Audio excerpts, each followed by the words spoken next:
മുല്ലപ്പെരിയാർ അണക്കെട്ടിനെ കുറിച്ചുള്ള അന്തർ സംസ്ഥാന ജലതർക്കത്തിൽ കേരളത്തിന്റെ പുതിയ നീക്കങ്ങൾക്ക് കനത്ത പ്രഹരമേൽപ്പിച്ചുകൊണ്ട് പുതിയ തമിഴക വെട്രി സർക്കാർ തങ്ങളുടെ കടുത്ത നിലപാട് വ്യക്തമാക്കിയിരിക്കുകയാണ്. സിനിമയിൽ നിന്നും രാഷ്ട്രീയത്തിന്റെ സുപ്രധാന സിംഹാസനത്തിലേക്ക് ചുവടുവെച്ച നടൻ വിജയുടെ നേതൃത്വത്തിലുള്ള പുതിയ സർക്കാർ ഭരണം പിടിച്ചെടുത്ത ശേഷമുള്ള ആദ്യ നയപ്രഖ്യാപന പ്രസംഗത്തിലൂടെയാണ് കേരളത്തിന്റെ ദീർഘകാല ആവശ്യങ്ങളെ പൂർണ്ണമായും തള്ളിക്കളഞ്ഞിരിക്കുന്നത്.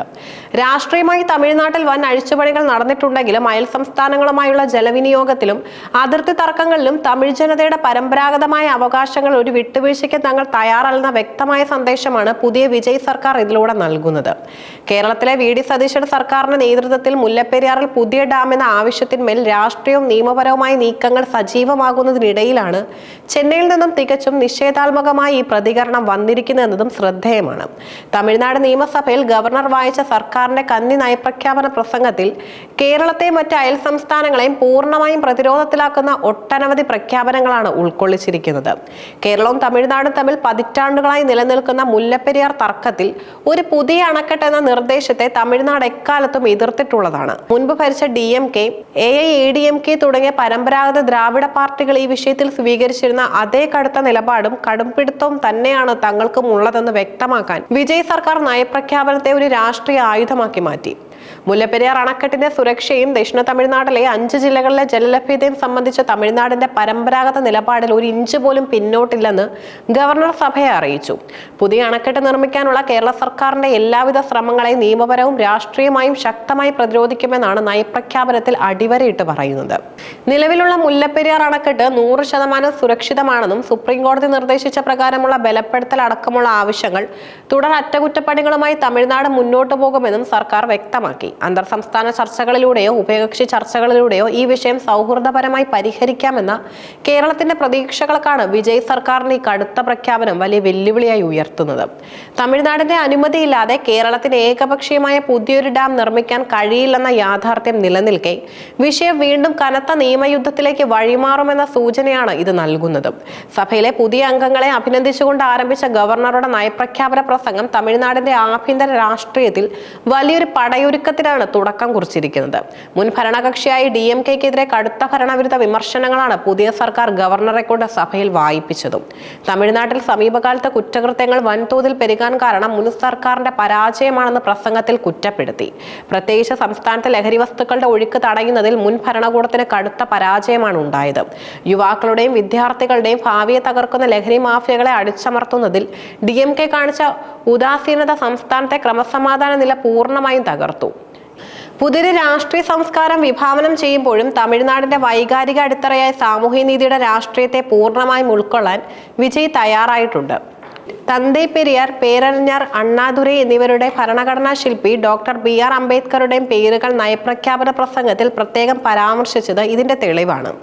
ഇവരുടെ സാമൂഹ്യനീതി ആശയങ്ങൾ ഉൾക്കൊണ്ടായിരിക്കും പുതിയ സർക്കാരിന്റെ മുന്നോട്ടുള്ള പ്രയാണമെന്ന് പ്രസംഗത്തിൽ അടിവരയിടുന്നു. ജാതിമത സാമ്പത്തിക വ്യത്യാസങ്ങൾക്കപ്പുറം എല്ലാ വിഭാഗം ജനങ്ങൾക്കും തുല്യനീതി ഉറപ്പാക്കുന്ന ഒരു ഭരണ സംവിധാനമാണ് ലക്ഷ്യം. ദ്രാവിഡ രാഷ്ട്രീയത്തിന്റെ പ്രയോക്താക്കളെയും ദളിത് വിമോചന നായകനായ അംബേദ്കറെയും ഒരുപോലെ ചേർത്ത് പിടിക്കുന്നതിലൂടെ സംസ്ഥാനത്തെ എല്ലാ വോട്ട് ബാങ്കുകളെയും തൃപ്തിപ്പെടുത്താനും തങ്ങളുടെ അടിത്തറ ശക്തമാക്കാനുമുള്ള തന്ത്രപരമായ നീക്കമാണ് വിജയ് നടത്തിയിരിക്കുന്നത്. വിദ്യാഭ്യാസ ഭാഷാ നയങ്ങളിൽ കേന്ദ്ര സർക്കാരിന്റെ നിലപാടുകൾക്കെതിരെ കടുത്ത രാഷ്ട്രീയ വിമർശനമാണ് നയപ്രഖ്യാപനത്തിലുടനീളം ദർശിക്കാൻ കഴിയുന്നത്.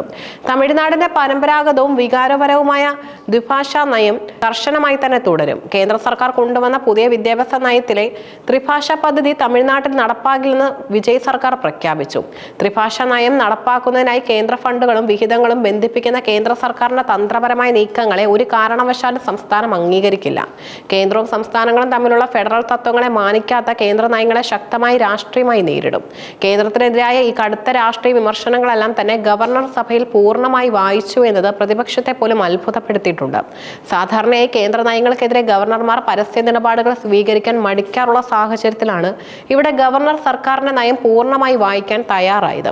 പതിവ് കീഴ്വഴക്കങ്ങളും ആചാരങ്ങളും പിന്തുടർന്നാണ് പുതിയ നിയമസഭാ സമ്മേളന നടപടികൾ ആരംഭിച്ചതെങ്കിലും ചില ശ്രദ്ധേയമായ മാറ്റങ്ങൾ ചടങ്ങിൽ പ്രകടമായിരുന്നു. സമ്മേളനത്തിന്റെ തുടക്കത്തിൽ തമിഴ്നാടിന്റെ സംസ്ഥാന ഗീതമായ തമിഴ് തായ് വാഴ്ത്ത് ആചാരപ്രകാരം ആലപിച്ചു.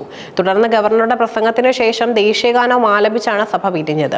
എന്നാൽ ഈ ചടങ്ങുകളിൽ ഒരിടത്ത് പോലും വന്ദേമാതരം ആലപിച്ചില്ല എന്നത് വലിയ രീതിയിൽ ചർച്ച ചെയ്യപ്പെടുന്നുണ്ട്. ഭാഷ, ദേശീയത വിഷയങ്ങളിൽ കടുത്ത തമിഴ് വികാരം ഉയർത്തിപ്പിടിക്കുന്ന നീക്കമായാണ് ഇത് വിലയിരുത്തപ്പെടുന്നത്. കേന്ദ്രീകരണ നയങ്ങൾക്കെതിരെയും ഹിന്ദി അടിച്ചേൽപ്പിക്കലുകൾക്കെതിരെയും തമിഴ്നാട്ടിൽ നിലനിൽക്കുന്ന പ്രാദേശിക വികാരത്തെ പൂർണ്ണമായി തങ്ങൾക്ക് അനുകൂലമാക്കാൻ TVK ശ്രമിക്കുന്നു എന്നതിന്റെ വ്യക്തമായ സൂചനയാണിത്. മുല്ലപ്പെരിയാർ, കാവേരി തുടങ്ങിയ സുപ്രധാന അന്തർസംസ്ഥാന നദീജല തർക്കങ്ങളിൽ അയൽ സംസ്ഥാനങ്ങളായ കേരളം, കർണാടക എന്നിവരുമായി യാതൊരു വിട്ടുവീഴ്ചയും ഉണ്ടാകില്ലെന്ന് പ്രഖ്യാപിച്ചതിലൂടെ തമിഴ് ജനതയുടെ കാവലാളായി തങ്ങൾ മാറിക്കഴിഞ്ഞുവെന്ന് വിജയ് തെളിയിക്കുന്നു. സിനിമാ ലോകത്തിന്റെ ഗ്ലാമറിൽ നിന്നും രാഷ്ട്രീയത്തിന് കഠിനമായ യാഥാർത്ഥ്യങ്ങളിലേക്ക് ഇറങ്ങി വന്ന വിജയുടെ പാർട്ടിയുടെ ഈ ആദ്യ നയപ്രഖ്യാപനം തമിഴ്നാട്ടിലുടനീളം TVK അണികളിൽ വലിയ ആവേശമാണ് ഉണ്ടാക്കിയിരിക്കുന്നത്. അഴിമതിക്കെതിരെയുള്ള പോരാട്ടവും മുൻ സർക്കാരിന്റെ ലഹരി നയങ്ങൾക്കെതിരെയുള്ള കർശന നിലപാടും അയൽ സംസ്ഥാനങ്ങളോടുള്ള കടുംപിടുത്തവും പ്രഖ്യാപിച്ചതിലൂടെ തമിഴ്നാട് രാഷ്ട്രീയത്തിൽ തങ്ങളുടേതായ പുതിയൊരു യുഗത്തിന് തുടക്കം കുറിക്കാൻ വിജയ്ക്ക് സാധിച്ചെന്നാണ് രാഷ്ട്രീയ നിരീക്ഷകർ വിലയിരുത്തുന്നത്. എന്നാൽ വരും ദിവസങ്ങളിൽ തമിഴ്നാട് നിയമസഭ പ്രക്ഷുബ്ധമാക്കാനാണ് സാധ്യത. പ്രതിപക്ഷത്തായ DMK, AIADMKയും സർക്കാരിന്റെ നയങ്ങൾക്കെതിരെയും മുൻ ഭരണത്തെക്കുറിച്ചുള്ള കടുത്ത പരാമർശങ്ങൾക്കെതിരെയും സഭയിൽ ശക്തമായി രംഗത്തു വരും. മുല്ലപ്പെരിയാർ അടക്കമുള്ള വിഷയങ്ങളിൽ പുതിയ സർക്കാരിന്റെ ആത്മാർത്ഥതയെ ചോദ്യം ചെയ്തുകൊണ്ട് അവരെ കൂടുതൽ പ്രതിരോധത്തിലാക്കാൻ പ്രതിപക്ഷം ശ്രമിച്ചേക്കും. കേരളത്തെ സംബന്ധിച്ചിടത്തോളം ഈ പുതിയ രാഷ്ട്രീയ മാറ്റം വലിയൊരു തലവേദനയാണ് സൃഷ്ടിക്കുന്നത്. ഡാമിന്റെ സുരക്ഷ മുൻനിർത്തി പുതിയ അണക്കെട്ട് എന്ന ലക്ഷ്യവുമായി മുന്നോട്ട് പോകുന്ന കേരളത്തിന് തമിഴ്നാട്ടിലെ പുതിയ സർക്കാരുമായി ചർച്ചകൾ നടത്തുക എന്നത് മുൻപത്തേക്കാൾ കഠിനമായിരിക്കും. ഈ സാഹചര്യത്തിൽ സുപ്രീം കോടതിയുടെ കേന്ദ്ര സർക്കാരിനെ സമീപിച്ച് അനുകൂലമായ നിയമ നടപടികളുമായി മുന്നോട്ട് പോവുക എന്നതല്ലാതെ കേരളത്തിന് മുന്നിൽ മറ്റ് എളുപ്പവഴികളില്ല. പുതിയ തമിഴ് നാടകീയതകൾ അന്തർ സംസ്ഥാന ബന്ധങ്ങളെ എങ്ങനെയെല്ലാം ബാധിക്കുമെന്ന് വരും ദിവസങ്ങളിൽ കണ്ടറിയേണ്ടതുണ്ട്.